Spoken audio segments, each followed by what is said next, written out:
We are taking FiFine's Tank3 microphone for a spin. And to keep my fake lawyer happy, I have to let you know right off the top, FiFine was kind enough to provide me with this mic for free to test. And what you're hearing right now is the unprocessed audio from the Tank3. And who the heck am I to review mics? Well, I have over 30 years of radio experience, and I've yapped into a lot of mics in my time. And what you're about to see are some clips from a deeper dive mic review, but this video will only focus on this mic. And finally, entering that showdown ring is FiFine's Amplitake line, the Tank3 Podcast 3 microphone. It is another XLR USB mic. Once again, that's awesome for flexibility and connectivity. You don't need an audio interface.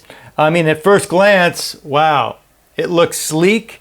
And the Tank3 inherent in the name is definitely more tank-like. It's all metal from the holder to the microphone body itself.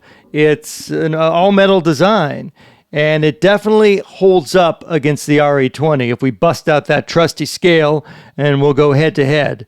Once again, the RE20 is weighing in, and now we slide over. We pop the Tank3 on the scale, and neck and neck, this baby comes close. Very pleasing to the eye, looks sharp on a stand, and as you can see here, there are two control knobs. One is input gain for the microphone when you're using USB, and the second control is for headphones. And on the top, there is a mute button. I love how all their mics have a mute button. This one is an actual physical button, which I think we will pick up some clicking sounds when we engage it. And just so you know, there is not a shock mount on this,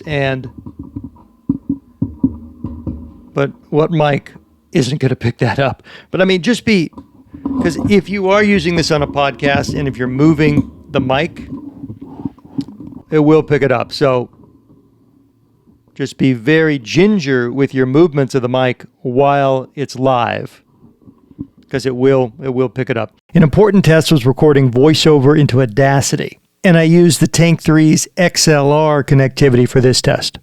Two gnarly songs awaiting takeoff from the year Raiders of the Lost Ark rock theaters, the first DeLorean burned rubber, and the launch of MTV. Oh, you gotta know, that year was 1981.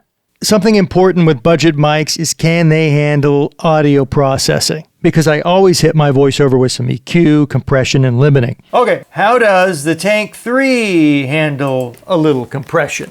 Well, let's find out. Two gnarly songs awaiting takeoff from the year Raiders of the Lost Ark rock theaters, the first DeLorean burned rubber, and the launch of MTV. Oh, you gotta know, that year was 1981. What I'm most impressed by with the Tank3 is the low noise profile. This is the quietest mic, among all three.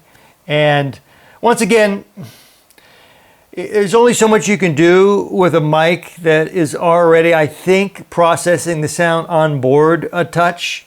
This just is amplifying what the mic already ships with. And to be fair, FiFine has disclosed that with the Tank3, they were hoping to design a mic that was quote-unquote more natural sounding without a lot of bass. But to me, I think it could have used a little more bass and not as much mids. But in its price class, I mean, come on. I think the mic sounds really solid. Like I said, super low noise, and you really can't go wrong. So I definitely recommend it.